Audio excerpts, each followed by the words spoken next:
So, kung gusto mo ng malaki sa passive income, kung gusto mo, for example, 100,000 ang kailangan kong ma-receive a month para ako yumaman dyan sa passive income na yan, so you need 1 million na dapat 10% ang ibigay sa yung return a month, which is impossible.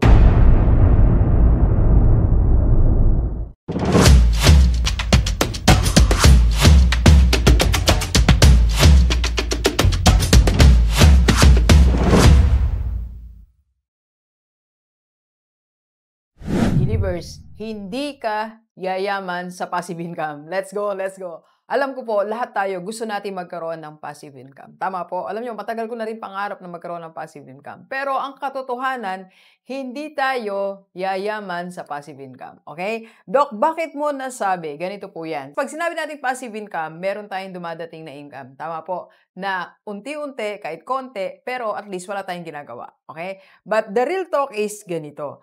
Kaya natin gustong magkaroon ng passive income para hindi tayo ma-distract kung ano man ang ginagawa natin. Kung empleyado ka, ipagpapatuloy mo yung pagiging empleyado. Tama po? Kung nasa abroad ka naman, ipagpapatuloy mo yung pagiging OFW mo pero meron kang dumarating na income. Okay? So that's the real talk. We don't want to be distracted pero gusto nating yumaman. At ang iniisip nating paraan, passive income. Pero may limitations po sa passive income. Okay? So, ganito po ang limitation. First, sa passive income po, very limited ang pwedeng maging additional income mo nang wala kang ginagawa. Okay? Depende yon sa input mo. So, for example, meron kang nakitang investment. Okay? So, let's say, for example, sabi nila, bibigyan ka namin ng 3% a month. Pag nagbigay ka lang po ng 10,000, ang magiging income mo ay 3,000. Tanong, yayaman ba tayo sa 3,000? Hindi po, di ba?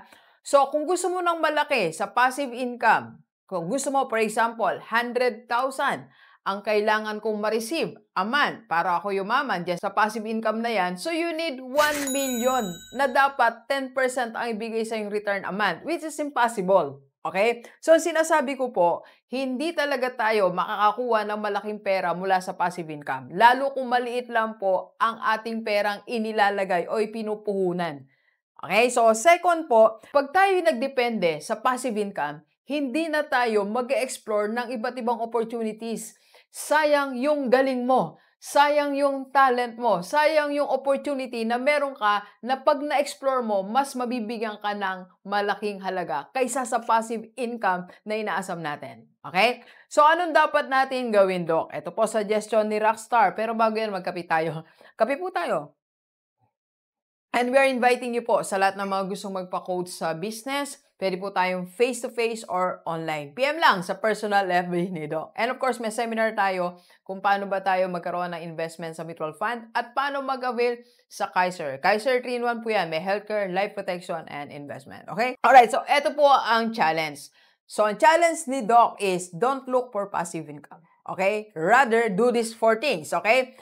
First, you look for something that you know can replace your income in the near future. Okay? Yun ang simulan mo. Na alam mo, pag sinimulan ko tong isang bagay na to, darating ang araw, ito na yung magiging main source of income ko, which hindi may bibigay ng passive income. Kung ngayon kumikita ka ng 50,000, hindi kayang ibigay ng passive income yan, yung 50,000 a month, kung hindi mo lalakihan yung investment mo. Okay? So, second po, you have to work hard on it. And give it, number 3, give it 5 years. Okay? 5 years, you work hard on that. Okay? And fourth, then, passive income will come. Okay? Bago tayo magsimula ng isang bagay, isipin mo muna kung kaya niyang i-replace yung income mo ngayon pag pinagtuunan mo siya ng pansin. Okay? Example, noong pong iniwan ko ang Rockstars or iniwan natin ang iba't iba nating business noon, nag-focus tayo sa IMG. Alam ko sa isipan ko that if I will work hard on this, na pag binigyan ko siya ng time, it can replace whatever income na nare-receive ko before. And it happened after 3 years. Okay? So, ibig sabihin po, G-Leavers, huwag tayong isip ng passive income. Ang isipin mo, ano ang pwede kong simulan that can replace my major source of income now. Okay? Let's go, let's go. Kape po tayo. Thank you for watching. We are inviting you to attend our free webinar on how to save and invest the right way para magkaroon ka na ng investment sa mutual fund and maka-start ka na ng Kaiser mo. Ang Kaiser 3-in-1 po yan. May healthcare, life protection, and investment. PM na sa personal FB ko. Let's go, let's go!